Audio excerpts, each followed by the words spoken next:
Thank you for joining us tonight. You're watching Squawk. I'm Bruce Whitfield on CNBC Africa, first in business worldwide. In the next 30 minutes, we'll dig into the latest financial news and market stories.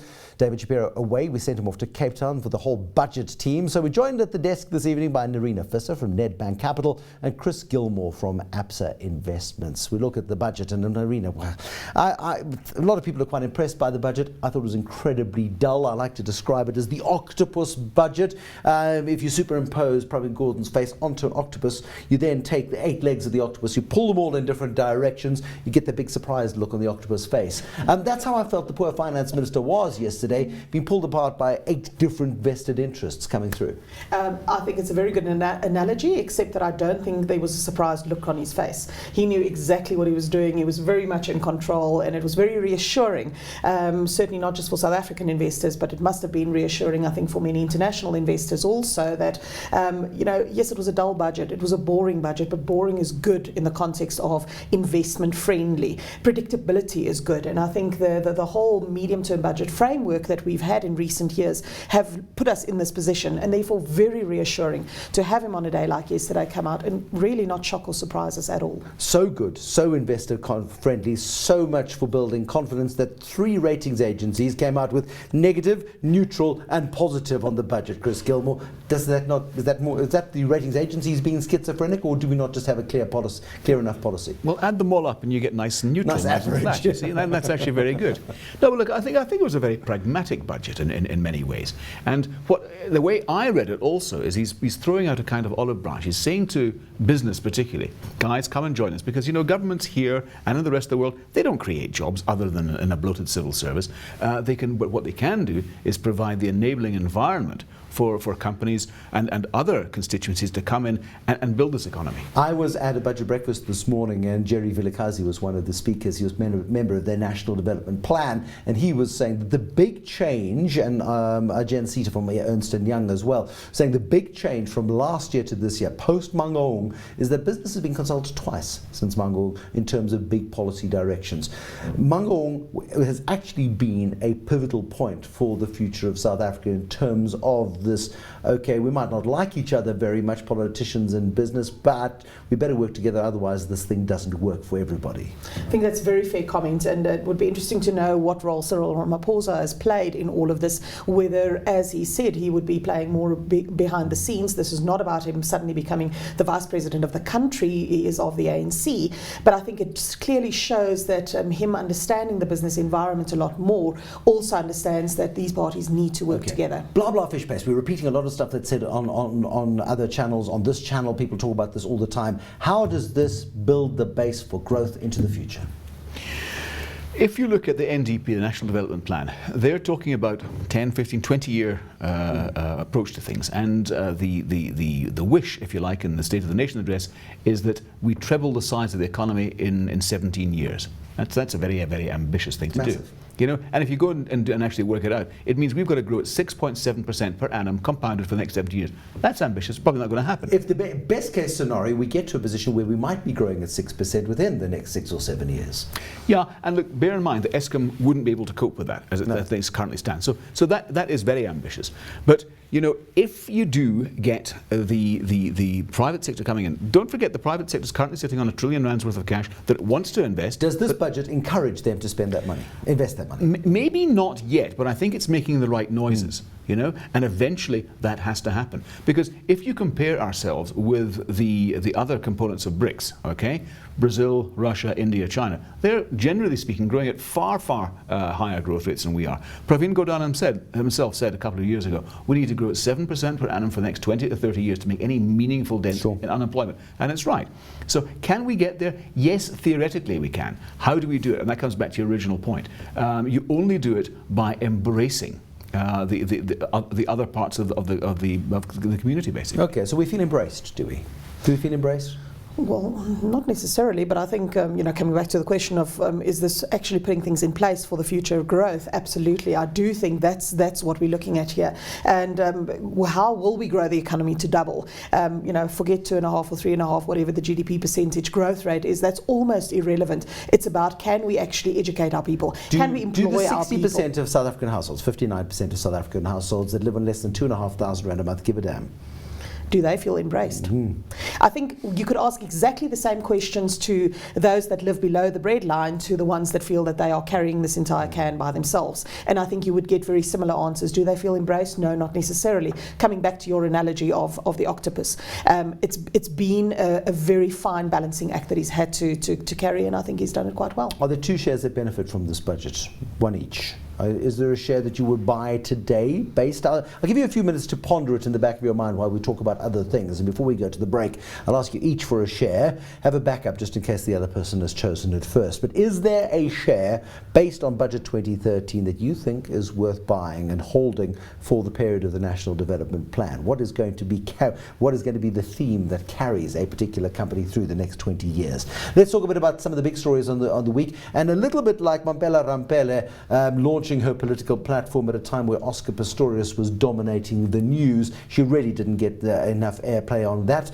Comair comes out with a quite sensational story that it is taking SAA, Department of Transport, the Treasury, public enterprises to court because of what it regards as the illegal support of SAA. Launches the story on Saturday. It's drowned out by the budget. Maybe the story will resurface again next week, but let's do our bit to highlight it.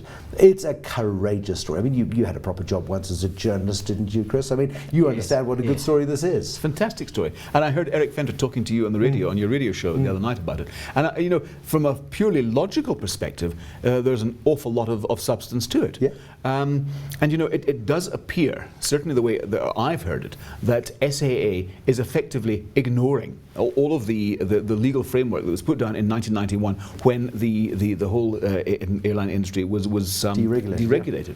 So I think, and Eric Venter is very, very articulate and very erudite, and he put his case exceptionally well, and basically saying, well, you know what, let's stick to those principles. SAA, if you want to go offshore and carry the flag, fly the flag for South Africa in the rest of the world, that's fine. No one's going to argue you can do whatever you like. But as far as the local market is concerned, you really are abusing your position. Absolutely. We run the risk, of course, after years of enjoying practically free flights, of now having flights going up considerably, but then we open the landscape once again for proper low-cost airlines and maybe reinvigorate that industry again. That would be exciting, Lorena. Yes, it certainly would. I think this also brings to question the whole idea of who regulates the regulator, or who watches the watchdog. Clearly this is the sort of argument that should be going in front of the Competitions Commission. But who's the Competition Commission and who pays their salaries? So I think it's a great story, and I think it's one that really needs a lot of support from anybody who's truly interested in a democracy and a free market capital system, because that is really what is required to improve these efficiencies that we're talking about. If we tie it back to the budget again, what are we looking at here? It's not as though there's a lack of money. It's about how does it get spent? Does it spent efficiently? And where and how does that get allocated? One of my favourite perspectives on this whole SAA bailout issue is Leon Lowe from the Free Market Foundation says, you and I travel on SAA subsidised by the poor because money is taken from projects that should be benefiting the poor and put into subsidising SAA. It's an absolutely perverse situation for SAA to be operating under those circumstances. So we watched that story with a great deal of interest. Liberty results, those came out earlier today. You look at Liberty's results, you look at Standard Bank's trading update recently in which it said it was growing its earnings by about 20% based on the sale of the old Bank Boston in Argentina based on Liberty. It doesn't look like Standard Bank's growing at all. You're from rival banks, which is great fun. Let's have a go at Standard Bank. Is there any growth in Standard Bank based on what we see, 38% growth coming out of Liberty and the sale of Standard Bank Argentina? Probably not when you look at it just at that sort of level, but this is not about having a go at a rival bank. I think this is rather about what's happening in the banking industry and in the financial industry and who is best equipped to actually deal with those changes. And these are also global changes. If you look at the impact of regulations, if you look at the difficulties of actually dealing with new markets, Standard Bank has been in Africa for many, many years. It's been an expensive exercise for them. We've got ABSA coming along and saying, you know what, we actually have a quick and entry into Africa. Will it be better or easier for them than it's been for Standard Bank? Who knows? Nedbank, on the other hand, is now taking up its option to actually buy the additional stake in EcoBank. Yeah. Will that be the best option? Who knows? We can sit here and speculate, but at the end of the day, what we have is an increasingly onerous regulatory environment that makes it a lot more difficult for banking CEOs and boards of directors to actually navigate, negotiate, and generate growth for their shareholders. Absolutely. No, it's a tough environment for banks, and which is why I find it really interesting. I saw a report today also that Richard Branson, who's planning to ride the Argus, and you're a fan of a bicycle. Haven't done it for a while. And they haven't done it for a while, but you respect the endurance and the fortitude it would take to launch yourself around 109 kilometres of very beautiful coastline while you pant looking at the ground, having done it once. But here's Richard Branson taking on an even bigger challenge, and that is coming into this market. He's done credit cards, they've done some insurance products recently, and now there's talk of going to retail banking. Didn't they pay attention to what happened to Standard Chartered when they bought 2020? Yeah, no, I have to agree, Bruce. You know, it's all very well having the stated intention to do it, and I can remember vividly what happened with 2020. And Standard Chartered thought they were going to kind of just roll in here and take over. It doesn't work that way. You've really got to pay your dues, your school fees, and it's a tough, grinding environment. And you know, to follow up what Narina was saying, you know, it's a tough regulatory environment as well. So yes, he's got experience in the UK with doing it, and I'm sure that will come in very, very the handy. credit card experience here has not been spectacular. Not spectacular. You know, very sexy. He launched himself off a Santon Sun on a foofy slide, crashed through a bunch of boxes, and drove around the area that happens now actually to be ABSA Capital. That was the car park that he burst into through the cardboard boxes on what was a very momentous day. But the Virgin brand doesn't have the same traction. Nice for gyms.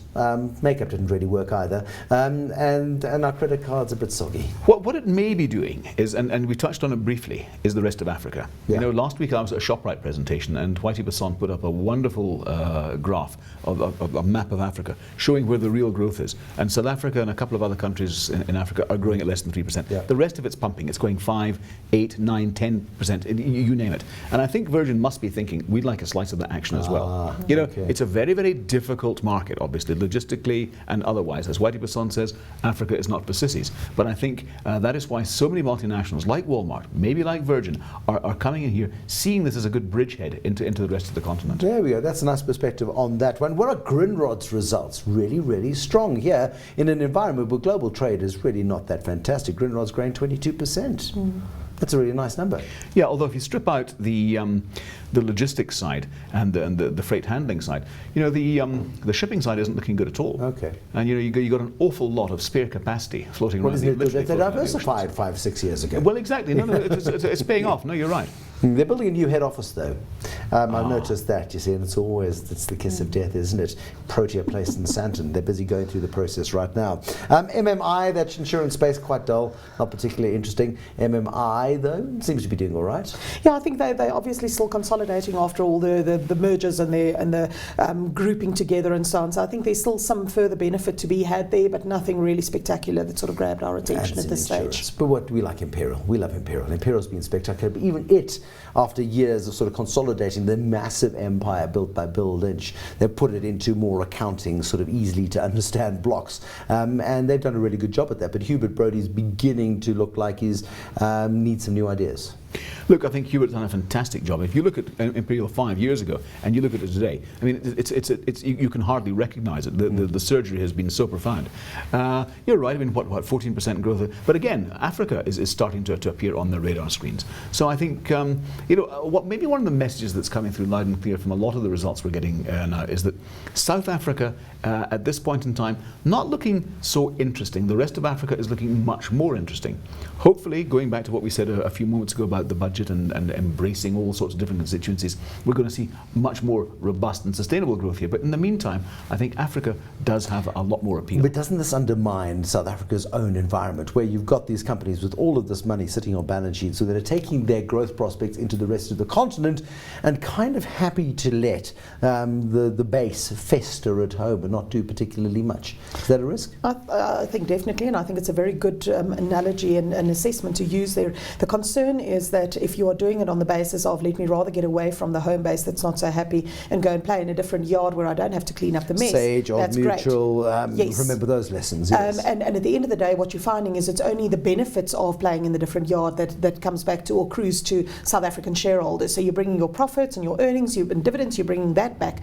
But unless you actually invest the home base as well, eventually it becomes too mushy and you can't stand any longer. So it's important, I think, that in terms of what we had in the budget of putting in the the infrastructure, and I'm now not just talking about roads and transport type of infrastructure, but infrastructure also in terms of education, job creation, that sort of thing, that the working together with business and government takes place so that we actually have a much stronger base to provide us this stepping stone into Africa, because South Africa is still very, very well positioned, fast being overtaken by the likes of Nigeria in terms of almost a preferred access point, Mauritius in terms of a financial destination. So yes, the competition is breathing down our necks, but by working together we can actually steady the base and firm the base in South Africa and actually participate in this great growth story that's Africa.